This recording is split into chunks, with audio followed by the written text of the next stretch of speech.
Hey, what's up? Happy Sunday, everyone. It is another Sunday. So quickly, I feel like I was just on here. Um, but here I am again. Serene from My Sweet Pea and Me, here to talk about another early childhood related topic. Um, but before I jump into that, I just want to tell you all something really exciting. So if you watched any of my broadcasts or follow me on Instagram, I've been talking about something really big that was occurring in my life, and it has occurred. So I have officially resigned from my position as a program director of an early childhood department.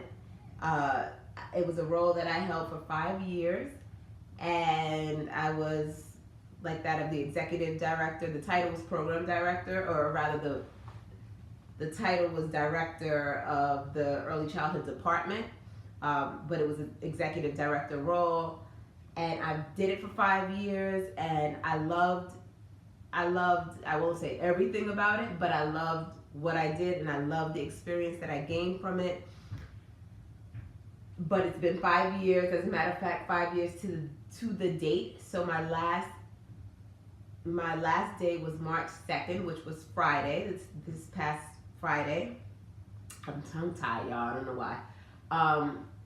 March 2nd was my last day, and I actually started that job on March 3rd of 2013. So when I say 5 years, it was exactly 5 years. And yes, I actually did do that on purpose. So March 3rd is a really special day for me. It is actually my grandmother's birthday. And when I started the job 5 years ago, I definitely noted that it was a really big time in my life where I, first of all, had never worked in the Bronx. I had never worked in the Bronx before. I had all my teaching career and all my directing years was done in Lower Manhattan, and so it was really cool for me to move to where I actually lived, to my home, borough, and spread my information and knowledge and work in a, place that was there, close to me and close to home. But it was also my first time taking on such a large magnitude, like such a large role. The school that I oversaw, that I supervised, it was a school of a little over 200 children. It was early childhood. It was only early childhood, so the children were 18 months to 5 years old. I had a staff of 55 people, so it was a really big thing for me to do. So March 3rd, that date really stood out for me because I took on something so big. And so I resigned purposely so that March 3rd could be another big day for me, which was starting a new chapter in my life. And I'll be talking more about what that new chapter looks like, but it definitely entails connecting with my children more. I have 3 children at home and my husband at home, and for the 5 years that I've been in this role, it has been such the place where I was such a big part of my everyday life, and I'm even talking about Saturday and Sunday. So I'm really excited about, just being able to spend that time with my family, as well as some new ventures that I'm taking on, which I cannot wait to share with everyone. But yeah, I'm gonna actually be able to work from my home office starting tomorrow on Monday. I decided I was not gonna work this weekend, except for doing my broadcast, but that's not work. That's fun for me. But officially tomorrow, I'm down here in my office. I actually bought things from my office, my previous position. And so Monday it starts. But with all of that said, I wanted to just bring to you today's topic, which is titled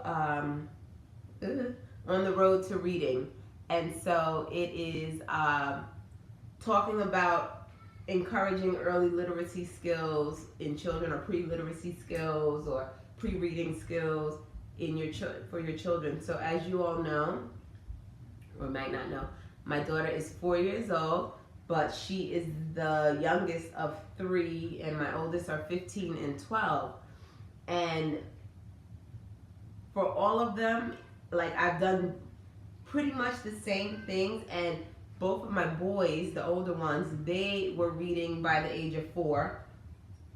And now Shiloh, my little girl, she is 4. She made 4 back in November, and it looks like by the time she's, by this summer, which in the next couple of months, 3 or 4 months, she looks like she'll be reading as well. And I just wanted to share some of the things that I've done with my children, in hopes that, as usual, that I can spread some more information that you may or may not know or want to share, or, whatever. So let's see. One of the things that I've always done since the children were really little, and this is what I'm still doing with Shiloh, is I read to them every night. So they have a huge library. Now Shiloh has inherited all the books that her brothers once had. I rarely get rid of books. So we have books in her room. So she has a bookshelf that touches the ceiling, and it's filled with books. And then we have books down in our basement that are accessible, because I'll change them out every now and then. But every night she gets to pick her book. And actually she goes through these, she likes to give herself options. So typically she'll pick out like 4 books, and she'll lay them out, and she'll ask me to read the titles, and she'll stare at the covers a little bit, and then she'll pick her book. And typically it's like the same ones that she likes to rotate out. But now that she's gotten a little older, so what it used to look like when she was maybe like 1 and 2 is that I made sure that when I read to her that I read very expressively. So if the characters were giving off a certain emotion, then I read it that way, so that she could understand that these different characters had different feelings. I mean, at 1 year old and 2 years old, she didn't really understand that, but to help expose her to that, I read it, and it was very expressive. And funny enough, when my brother, my brother, who is a performer, he used to read to my older children. Like, if there was a night that I couldn't get to it, I'd call a family member, or my husband will come in the room, and I'm like, they have to be read to. Like, even if I can't read, someone has to read. So sometimes my brother would read, and I remember he used to, when I was calling on him a lot, is when my boys were reading the Harry Potter series, because I would read that aloud to them as well at night. And my brother would put on all the accents, and he would really like embody the characters. And that was before they were even, my boys were able to read during that time, but it's still very entertaining, and it brings the book alive. So for my for my daughter, when she was very little, same thing, and I still do it. But as she's gotten a little older, so when she turned 3, when she would pick out those book titles, one of the first things we would do before we even open the book is we would go through the letters of the title, right? So The Cat in the Hat, I point to the letters and just let her know how to spell them all. And then I would let her know that there was an author, so a person wrote this book. And I purposely would tell her that because I want her to realize that just as these people write books, she can write books someday, if she aspires to do so. So we would do that before we even get into the book. Then when she started to show a real interest in recognizing the letters, then what we would do is I'd make sure that when I'm reading that I would, put my finger on each of the words as we're going through it, so she can understand that the words that I'm articulating are based off of what words are written right on the paper.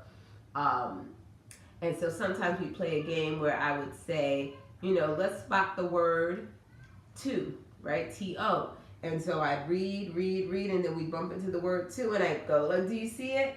And she'd go, oh, 2, you know, and then we continue reading like that. And, you know, sometimes when I turn the next page and the next page or the next book from the next night, she would spot the book, you know, spot the word rather. And so we were doing that with the word, especially like the.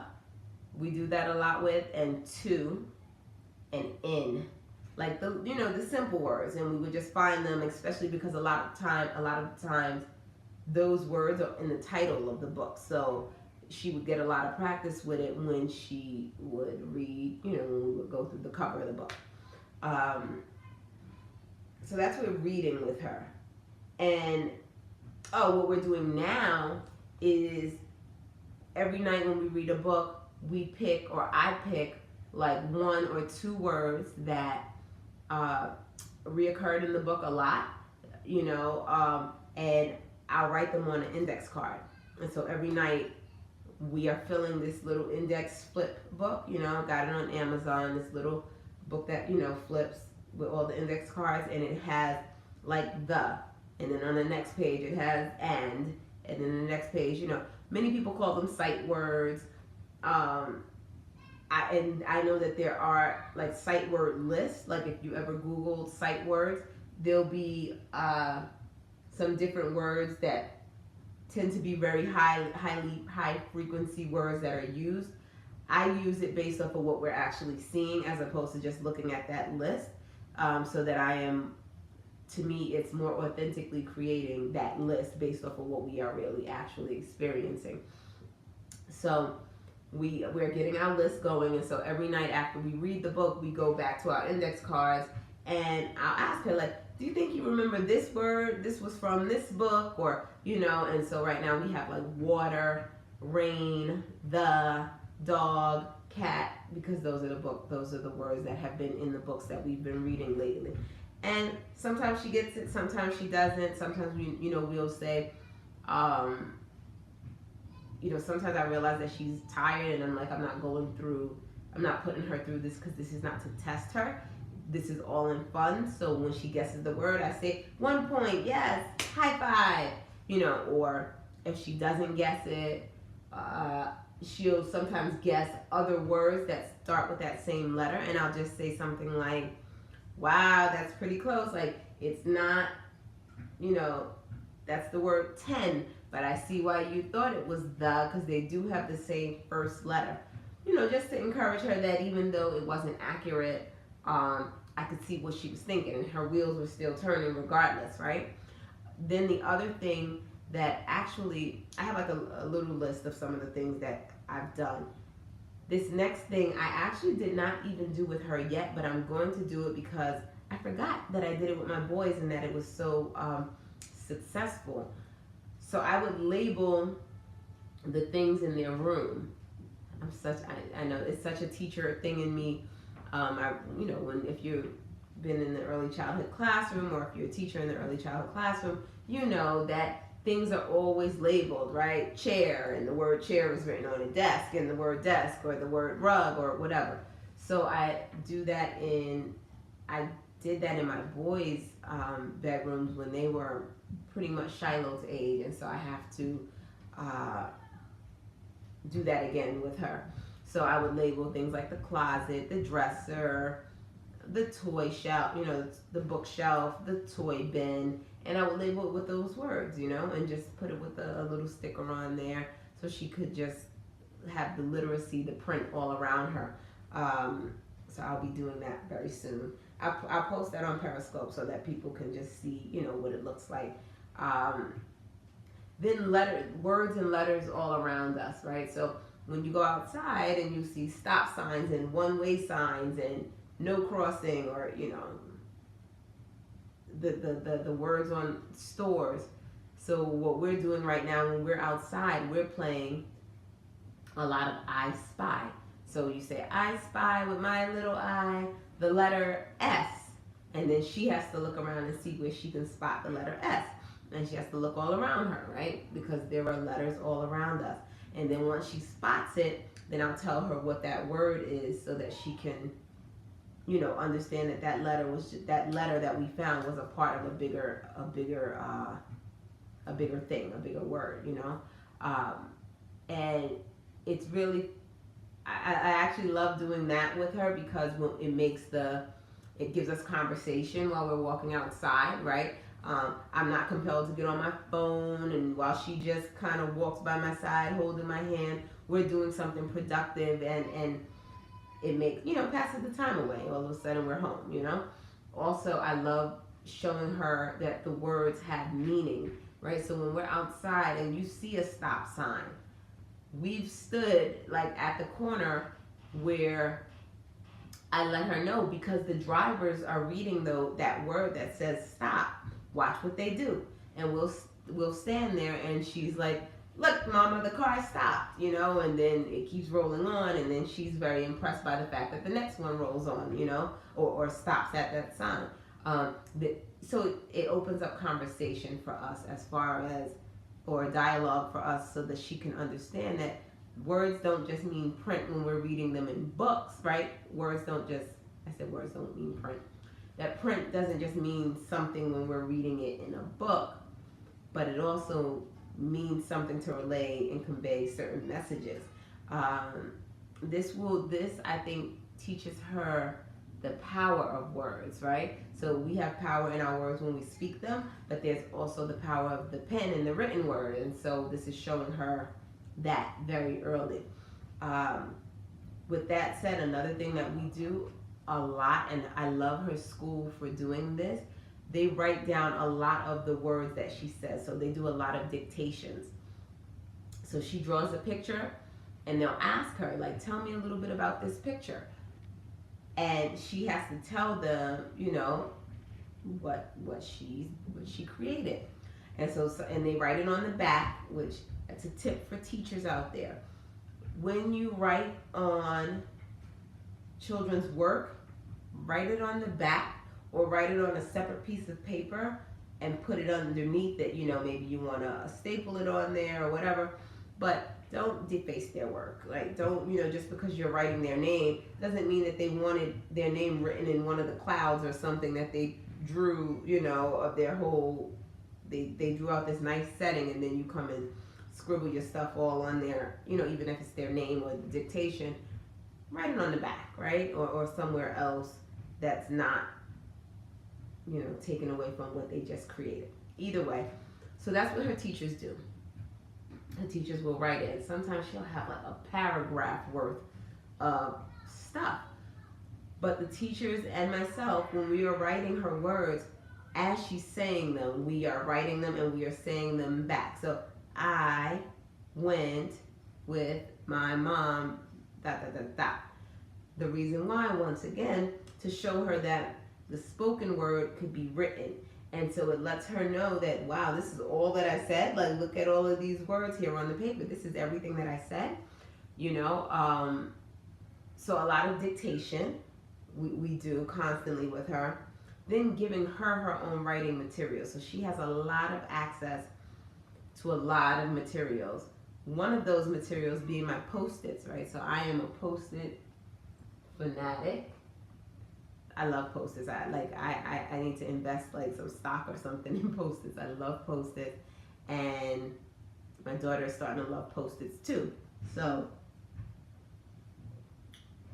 what's starting to happen is that she'll walk around with the Post-its in her hand, and she'll scribble like notes on it. And she's able to write letters. Like she can write all of her letters pretty much. Sometimes her what's a little awkward right now for her, the letter G, like her uppercase G is a little strange looking, or not typical looking. I don't want to say strange, but it's not the typical way that you would write a G, but she's working on it. And then she's working on all the lowercase letters right now. She started with uppercase letters, and now she's moving into the lowercase letters, which are much more complicated for children because they have a lot more, like stems, like the letter R, or the letter E is a really tricky one, right? A lowercase e is definitely much trickier to write than an uppercase E with just lines. So we would she would be allowed to just write all of the things in uppercase, and now she's getting a handle on the lowercase letters. But she'll write on a Post-it with her letters, and then she'll like stick the things on the wall, or she'll tell her brothers, this is what you have to do. She got it from me, honestly. So she's doing a lot of that. She has access to a chalkboard. She has a chalkboard hung up in her room so that she can write. She has access to staplers and pencils and crayons and crayons and all of those different types of writing materials. And usually she likes to write her own little books. So she'll get a bunch of papers and she'll ask for, well, now she doesn't even have to ask. She'll staple together like her little pieces of paper and she'll say she's writing a book, right? And so when she shows me her book, I'll let her know, wow, you're an author, just bringing back that same language that she is familiar with from us reading the books at nighttime. Then the last thing, which I just introduced to her, because now what's starting to happen is she knows the letters and she actually understands the letter sounds, because we talk about that a lot in that school. When she even signs in her name every morning, they ask her to say the sound of each of her letters in her names, and that's her first, middle name, and last name. A lot of letters, so she's constantly rehearsing the sounds of the letters. So now that she does that, what I noticed started happening in the past month is that she'll see letters and she'll try to sound them out. So when we see the stop sign, she'll say like oh, right? Now she doesn't really put them together, or when she does, it sounds like that's what she makes it, that's what it sounds like to her. But I'll tell her I'll speed it up a little bit or show her that they blend together much more than that very, what she's doing with them. So now what I see that she started doing is when she wants to write a word, like today she wrote the word needle. She was writing the word needle because I had a doctor's appointment and she saw me get a needle. And so she went to write needle. And so she stood there and she's like, and she wrote the N. And then she said knee, and then she wrote the E. And then she said needle. And you saw the wheels just turning. And she goes, need toe. And she wrote T. And then she wrote O. That was needle for her. And so, she's like, I wrote needle, Mom, and I told her that's so great. One of the things that I never do is let her know, oh, that's so great, but let me show you how it's really spelled. I'm not getting into all of that. Reason being is because we all know that the English language can be really tricky. There are silent P's, right? Like in the word phone, or, like in the word needle. She's not going to hear that last E that's at the end, so we don't even get into all of that because it's about what sounds she's hearing and she's transcribing that, she's putting that on paper. And so I'm not going to get so crazy at letting her know that that's the correct spelling. So what I do instead is I call it kid spelling, right? So there's kid spelling and then there's adult spelling. And, she should be very proud of herself when she writes kid spelling because she's a kid. And so we celebrate the kid spelling. So when she wrote needle, I said that is such cool kid spelling. Every now and then when she goes to write a word, she'll ask, what's the adult spelling?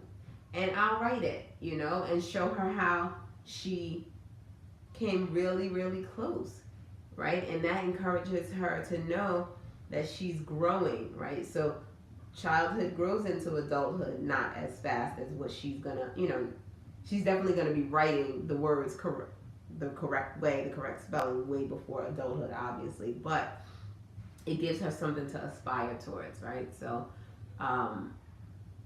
that also, I love calling it kid spelling and adult spelling because when she writes her words like she did today on a full piece of paper, there were lines and lines and lines and lines, and I looked at it and she goes, Mom, read this. I didn't know what it said.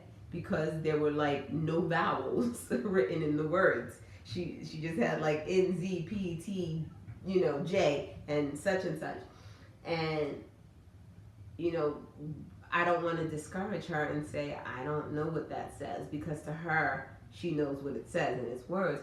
So I will say to her, I'm not really sure, because you wrote this in kids spelling, so only kids can tell me what this is. Can you tell me what you wrote? And then she'll read it.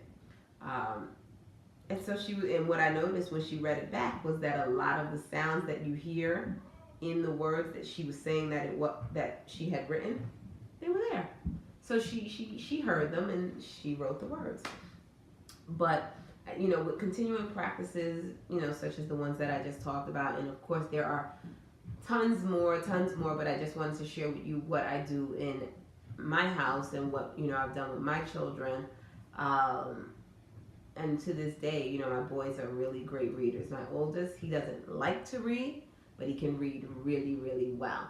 Hey, and so definitely just to encourage that literacy, keep reading to your children, keep reading. Their, library trips are so fun for us. Barnes and Noble's trips. I mean, there's not a lot of Barnes and Nobles, and especially not where we live, but it's a nice trip to take and just sit and read. I read to my boys up into the age, my 15-year-old, I stopped reading to him like constantly when he was about 12. So at 12, I was still coming in the room at night, up on his bunk bed. We were reading Harry Potter series. That was one of the last books that we read together.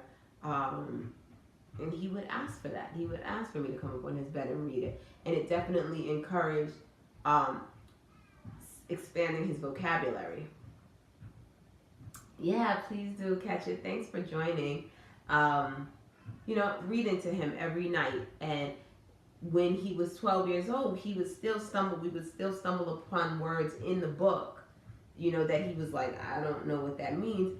And we would delve into the definition. So that's expanding his vocabulary, right? So you don't have to stop reading to your children once they've been able to read to themselves, or once they start reading to themselves, because there's still going to be information that'll get unlocked by you as an adult reading to them. And so now what we do is like we'll do like book clubs where I'll get the same book for me and my boys, and we'll read that together. And then what that leads to is having more discussions, as opposed to me reading it with them, like reading it to them. Now we're reading it together, so I'm making sure that I'm, assigning a chapter or whatever, and then we're reading the same things, and then having a discussion with it. So that's about it. And I thought this was a great topic, because Friday was Dr. Seuss's birthday, and he is one of my favorite children's author. A lot of people don't like his writing because they say it's nonsensical. But, the rhyming really helps with children. It helps encourage that literacy, those early literacy skills, rhyming and singing and all of those types of things help train the children's ears to hear those similar sounds, so that when it comes time to spell am and Sam and, cat and hat and rat and sat, that all of those words will have that same stuff in common, which is the at sound. So rhyming books are wonderful. And so happy birthday to Dr. Seuss, and happy reading to everyone out there. I will catch you next Sunday. Please feel free to email me with any questions, any feedback. I'd love to talk with you.